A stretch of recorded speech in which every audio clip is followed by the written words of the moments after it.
Rito, 6 na araw na gagawa ka, ngunit ang kapitong araw ay magpapahinga ka.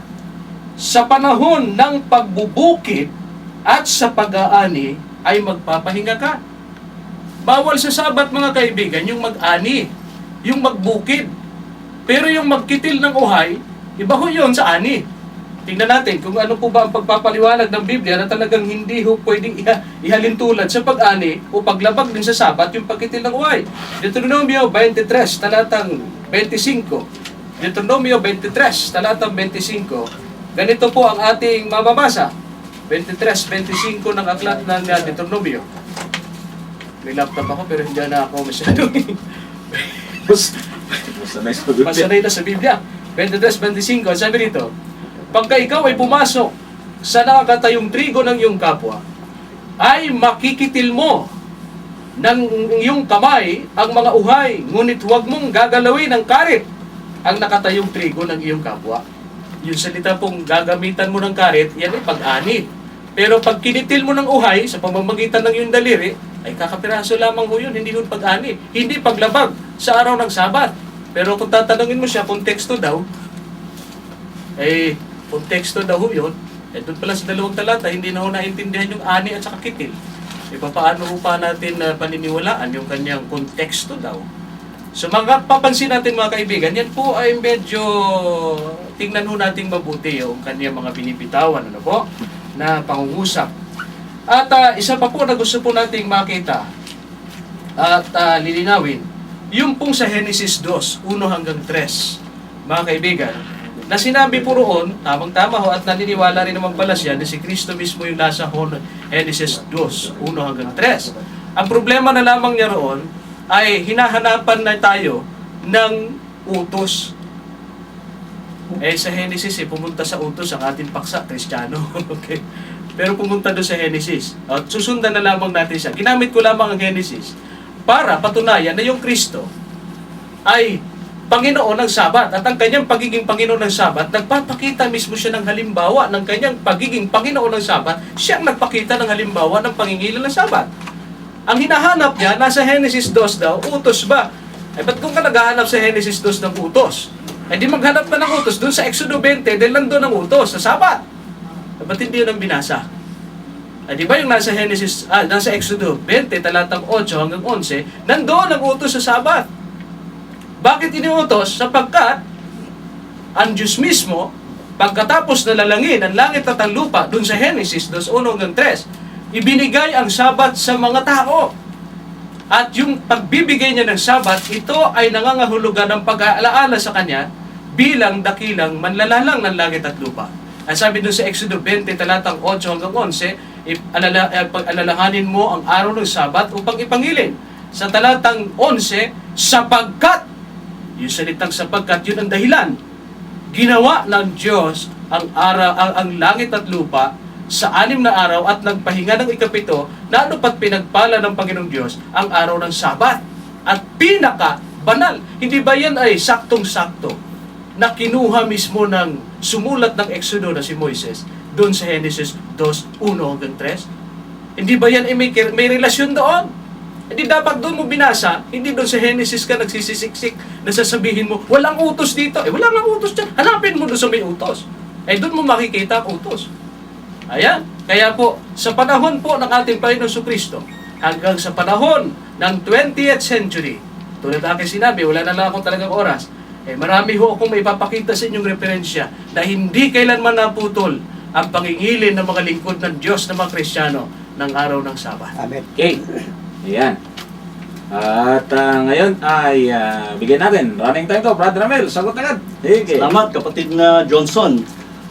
Nagbanggit po ang ating kaibigang Jerry tungkol po sa Greek. Meron din po tayong dalang mga Gregong referensya na pwede nating iharap. Ngunit dahil po sa kakauntian ng oras, maaaring mamaya po kung mabibigyan pa tayo ng panahon, ay atin pong sasagutin ang kanyang nabanggit tungkol po sa salitang Grego na kanyang binanggit. Nais ko lamang pong ipagpatuloy yung aking pong pinapatunayan kanina kung bakit ginawa at kung kanino ipinag-utos ang pangingilin ng ika-7 araw na Sabat. Nabasa po natin kanina sa aklat ng Genesis Kapitulo 2, sa talatang 2 at 3 na wala pong ipinag-utos. Ito po ay paghahayag ng sumulat tungkol po sa nangyari doon po sa ikapitong araw. At binasa ko naman po ang halimbawa kung paano nag-uutos ang Diyos. Napakalayo po ng pagkakaiba. Ngayon, alamin na natin kung kanino ba ipinag-utos ang pangingilin ng ikapitong araw na Sabat. Ang totoo, ang pag-uutos po ay unang binanggit sa aklat ng Exodus, Kapitulo 16, sa talatang 21 hanggang 30. Yan po ay ang kung saan ang mga Israel ay nasa ilang. Ito po ay mababasa din sa aklat ng Exodus, Kapitulo 20, talatang 8 hanggang 11. At ito po ay muling binanggit sa aklat ng Deuteronomio, Kapitulo 5, at narito po ang talatang 12. At akin pong babasahin ang mga talatang ito. Ulitin ko po, Deuteronomio, Kapitulo 5, sa talatang 12 hanggang 15. Aalamin po natin kung kanino ipinag-utos ang pangingilin ng araw ng Sabat. Talatang 12. Iyong ipagdiwang ang araw ng Sabat upang ipangilin, gaya ng iniutos sa iyo ng Panginoon mong Diyos. Maliwanag po na dito may pag-uutos na. Doon po sa kanina ay wala. Kaya maliwanag, iba yung pagpapahayag tungkol sa pangyayari at iba naman yung pag-uutos. Alamin natin kung kanino pinag-utos. Dito makikita na natin yung salitang iyong. Kung itataas pa po natin ang pagbasa, tumutukoy po ito sa mga Israel. Ituloy pa po natin sa talatang 13. 6 na araw na gagawa ka at iyong gagawin ang lahat ng iyong gawain. Ngunit ang ikapitong araw ay Sabat sa Panginoon mong Diyos. Sa araw na iyan ay huwag kang gagawa ng anumang gawa. Ikaw, ni ang iyong anak na lalaki ni babae, ni ang iyong aliping lalaki ni babae, ni ang iyong baka, ni ang iyong asno, ni anumang iyong hayop, ni ang iyong taga-ibang lupa na nasa loob ng iyong mga pintuang daan, upang ang iyong aliping lalaki at babae ay makapagpahingang gaya mo. At iyong alalahanin na ikaw ay naging alipin sa lupain ng Ehipto, at ikaw ay nilabas ng Panginoon mong Diyos doon sa pamamagitan ng isang makapangyarihang kamay, at unat na bisig, kaya't iniutos sa iyo ng Panginoon mong Diyos na ipangilin mo ang araw ng Sabat. Mapapansin niyo po siguro sa aking pagbabasa na idinidiin ko ang mga salitang iyong, ka, at saka mo. Sapagkat iyon po ang totoo kung kanino ipinag-utos ang pangingilin ng ikapitong araw na Sabat. At inisa-isa pa nga po sa talatang 14. Uulitin ko po muli ang pagbasa sa mga sumunod ng pangungusap. Huwag kang gagawa ng anumang gawa, ikaw, ni ang iyong anak na lalaki, ni babae, ni ang iyong aliping lalaki, ni babae, ni ang iyong baka, ni ang iyong asno, ni ang anumang isang sa iyong hayop, ni ang iyong taga-ibang lupa na nasa loob ng iyong mga pintuang daan, upang ang iyong aliping lalaki at babae ay makapagpahingang gaya mo. Kaya napakaliwanag po, in specific, kung kanino ipinag-uutos ang pangingilin ng Sabat. At makikita rin po natin sa talatang ito, ang dahilan kung bakit iniutos, ayon po sa huling pangungusap, upang ang iyong aliping lalaki at babae ay makapagpahingang gaya mo. Yun po yung dahilan. Isang dahilan kung bakit ipinag-utos. Para yung kanyang mga alipin at pati siya ay makapagpahinga. Bakit po kailangan magpahinga? May kasunod pong talata sa talatang 15. At iyong alalahanin. Yun pala, may dahilan pa pala kung bakit ipinag-utos ang araw ng Sabat. Na ikaw ay naging alipin sa lupain ng Ehipto. At ikaw ay inilabas ng Panginoon mong Diyos doon sa pamamagitan ng isang makapangyarihang kamay.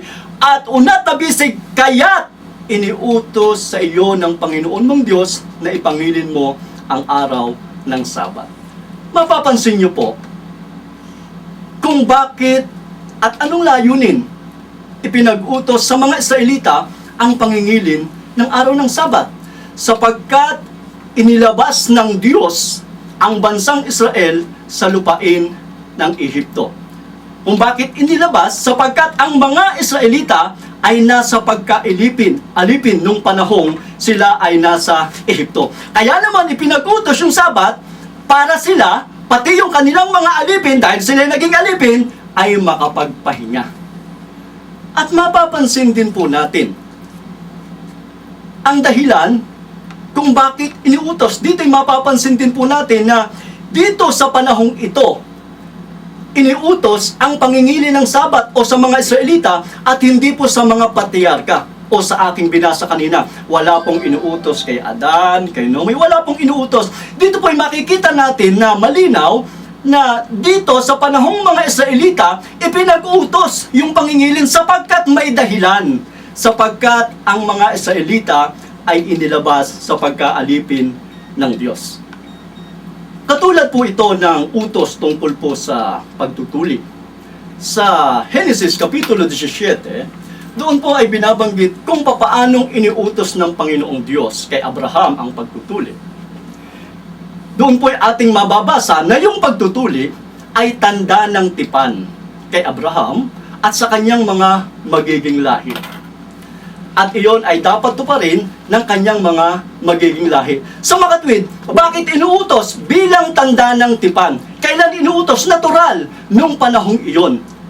At sa katotohanan, si Abraham ay hindi pa nga po tuli. Nung mga panahong yun, nagpatuli pa lamang siya dahil dun sa tanda ng tipan. Kaya makikita po natin kung kailan nag-umpisa yung pagkakautos ng pangingili ng Sabat doon sa dahilan. Ano po yung dahilan? Patungkol sa mga Israelita, sapagkat sila'y inilabas sa pagkaalipin. At mapapansin din po natin na ang utos ng pangingili ng Sabat, ito po ay partikular sa mga Israelita at hindi po sa lahat ng mga tao.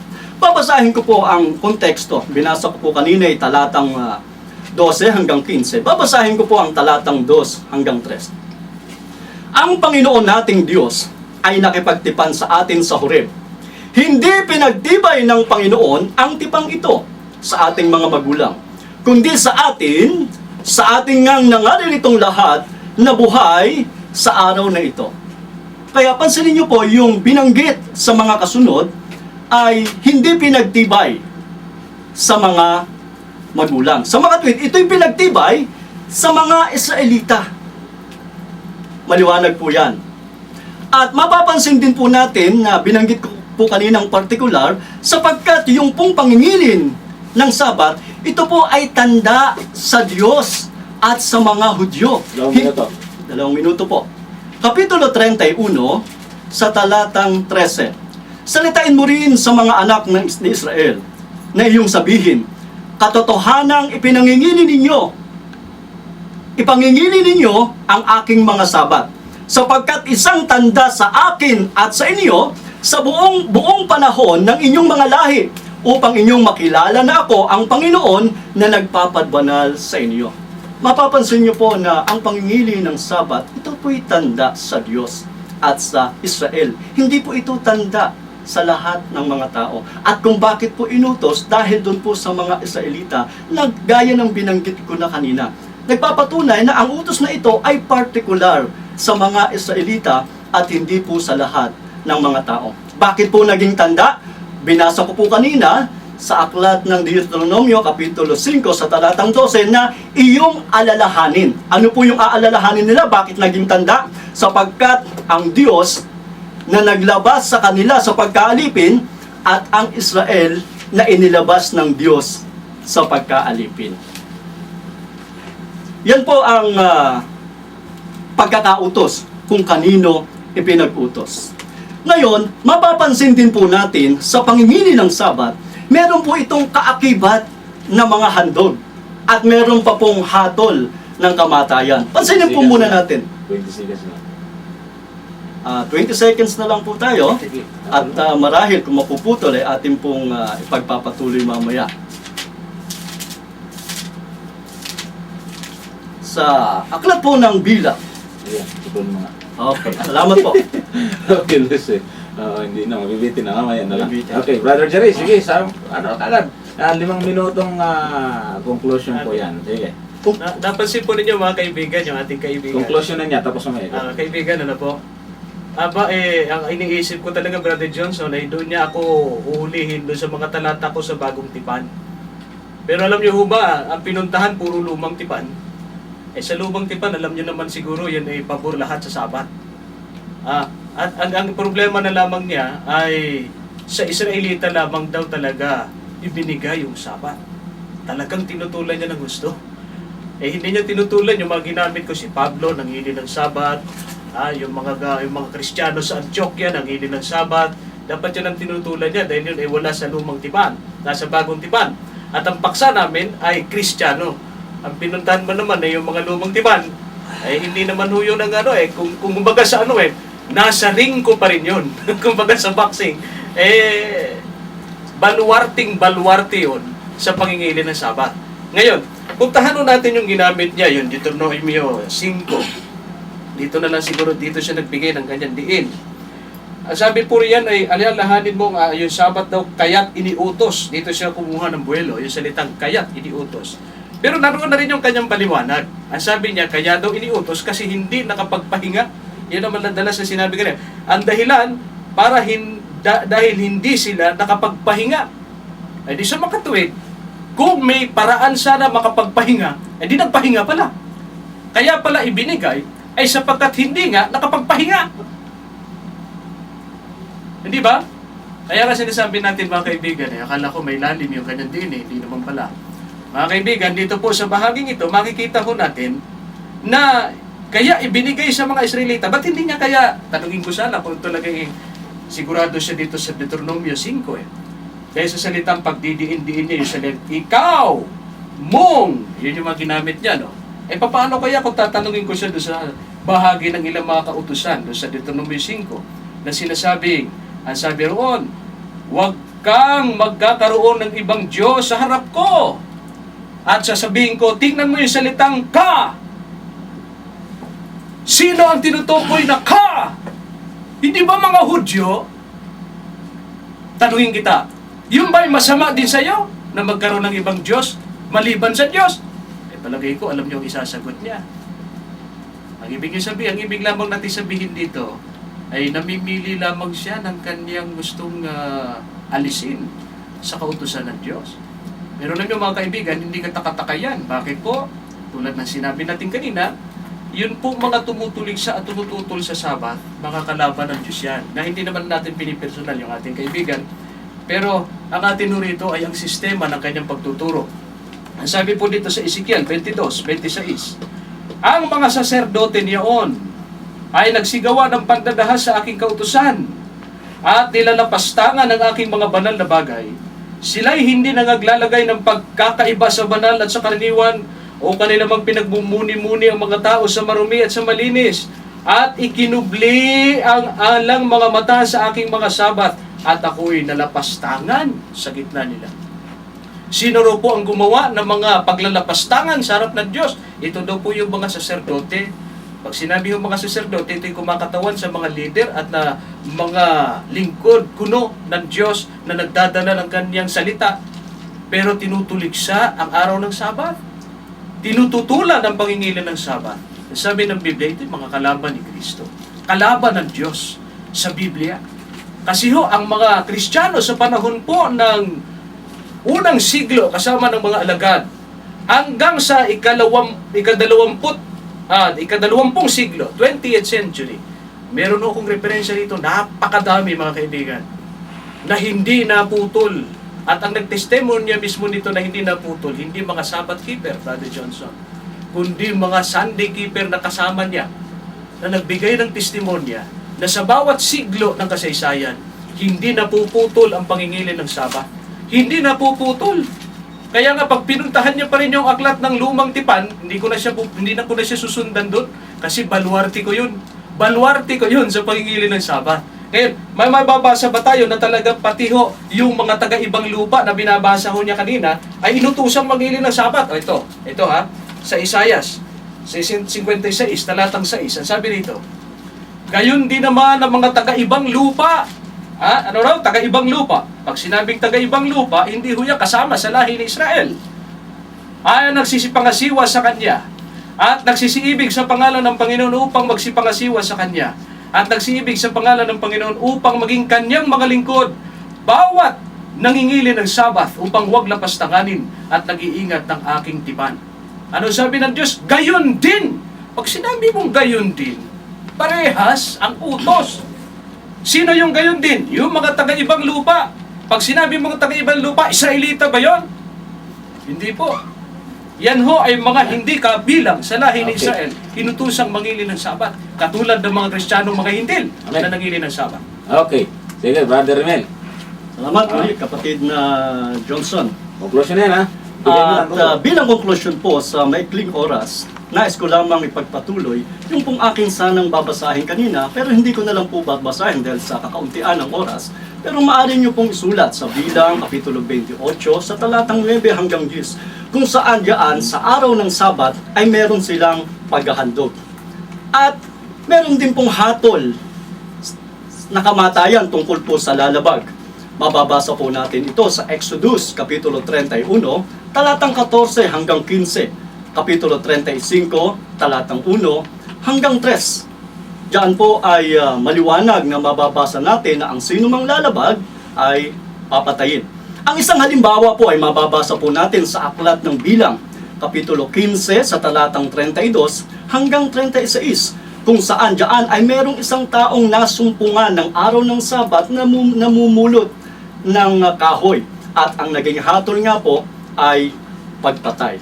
Kaya diyan po makikita po natin na ang pamimili ng Sabat ay may kaakibat na paghahandog at gayon din hatol na kamatayan sa sino mang lalabag nito. At ang prinsipyo po ng pagtupad sa utos gayang nakasulat sa Aklat ng Deuteronomio, Kapitulo 4 at sa talatang 2, huwag daragdagan, huwag babawasan. Ibig sabihin, pagka susundin nila yung Sabat, dapat maghahandog din sila. At pagka may nakita silang sumusuway, gaya ng pamumulot ng kahoy na aking binanggit kanina, dapat ay papatayin nila. Kanina po, kung mapapansin nyo, hindi po ako gaanong nagsasalita ng personal tungkol po kay kapatid ni Jerry, pero mukhang hindi maiiwasan na sabihin ito bilang bahagi ng pag-uusap na ako'y nag-iisip, nagtatanong, nagtataka. Bagay, ito naman meron din kasagutan sa akin. Kumbaga, nagiging isang katanungan at maaring nagiging katanungan ninyo na ang bakit ang mga Adventist na nangingini ng Sabat ay hindi naghahandog at hindi nila pinapatay ang lumalabag sa pangingili nito. Na makikita naman natin na kailangan pagka susundin mo ang utos na ito ay huwag mong dadagdagan, huwag mong babawasan. Sa Galacia ay meron din ganung prinsipyo si Apostol Pablo. Galacia Kapitulo 5, talatang 3 at 5, na pagka susundin mo yung isang utos, may utang ka na sundin yung buong kautusan. Halimbawa, kung mangingilin ka ng Sabat, obligado kang maghandog at obligado mong patayin ang sino mang lalabag dito. Yun po ang prinsipyo. Huwag daragdagan, huwag babawasan, kailangan eksakto. At gayon din sa kaninang binanggit ko kanina. Ngayon, ang lumang tipan po ay nagkaroon nga po ng pagtatapos at dito po pumasok ang bagong tipan. Mababasa po natin sa Aklat ng Jeremias, Kapitulo 31 hanggang 34. Ito po ipinaliwanag sa Aklat ng Hebreo, Kapitulo 8, talatang 10. At hanggang sa talatang 13. Actually, kung babasahin nga po natin ito, ay hanggang sa talatang 7 hanggang sa talatang 13. Na dito po ipinaliwanag na may pagkakaiba at malaki ang pagkakaiba ng luma at ang bagong tipan. Tandaan po natin, ang tagapamagitan ay si Kristo. Kung meron sanang iniutos si Kristo na pangingili ng Sabat, meron din sanang iniutos ang mga apostol. Pansinin niyo po, yung pahayag ng Panginoong Hesukristo sa Aklat ng Mateo 28, bago po siya umakyat sa langit, na ituro ninyo sa kanila na kanilang ganapin ang lahat ng mga bagay na iniutos ko sa inyo, na narito ako'y sumasa inyong palagi hanggang sa katapusan ng sanglibutan. Pansinin niyo po ang bilin. Ituturo sa kanila ang lahat ng mga bagay na ipinag-utos ko sa inyo. Ibig sabihin, yung mga utos ng Panginoon ay ituturo ng mga apostol. Ngunit kung babasahin po natin ang mga sulat ng mga apostol, wala pong itinuro bilang pag-uutos tungkol po sa Sabat. Manapa, Sa Gawa Kapitulo 15, sa talatang 5, Jesus 11, yung kautusan ni Moises, sinabi ni Apostol Pedro, ay nagiging mabigat na pasanin na huwag nang iatang sa mga alagad na mga hintil. Ito po'y hindi po binanggit, manapa ay tinutulan pa ang kautusan ni Moises. At sinabi din po ni Apostol Pablo sa aklat po ng Kolosas. Maaring ito po ang inihintay ng ating kaibigang Jerry tungkol po sa bagong tipan. Okay. Nako. Mabibitin, kapatid. Kapitulo 2. Sige, basahin mo na lang. Sige, Bigyan lang sige. kita, basahin mo lang. Para hindi naman mabitin. Sino man nga ay huwag humatol sa inyo tungkol sa pagkain o sa pag-inom o tungkol sa kapistahan o sa bagong buwan o araw ng Sabat na isang anino ng mga bagay na magsisidating, ngunit ang katawan ay kay Kristo. Okay. So yan, hanggang doon lang. Yan. Bonus na yun, bonus. Okay, mga kapatid, mga kaibigan. Papakilala po muna natin ng ating himpilan. Then, tayo po ay malayo ng mga katalakay sa mga katanungan. Sige po, tawag na po, 5312660, 5312660 at 5316774 sa line 2. Ang ating mga numero ng cellphone, 09182337881, 09182337881, at 0929, teka, asa na ba yun? Ayan, yan. 0929-622-0098, 0929-622-0098. Yun, kay Brother Emil, hindi ko alam eh. Sige, okay, nabanggit na yun kanina. Kung natatandaan po ninyo, ay padala yung mga katanungan.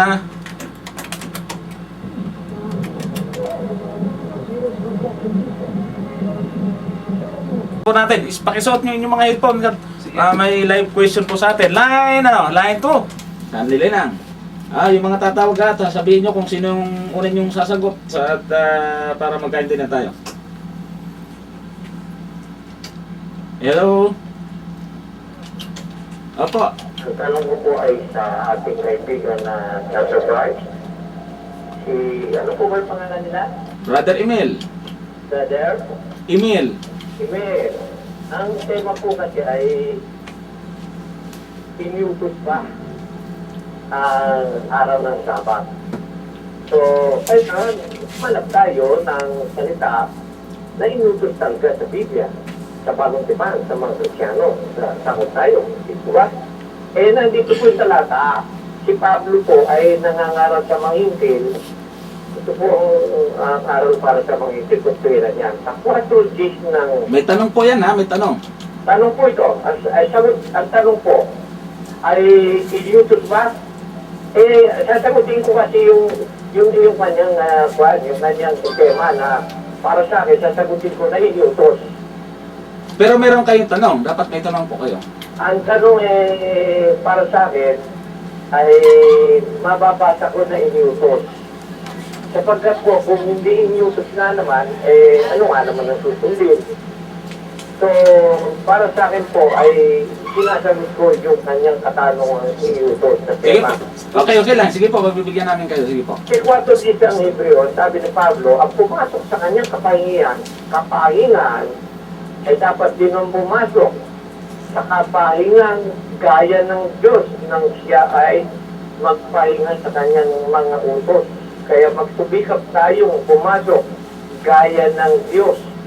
Sa mga tuwid, yung pong nagpahinga sa Sabat ay pinagagaya ni Pablo sa Diyos. Hindi sa mga Hudyo niya pinagagaya yung kanyang inaaralan eh.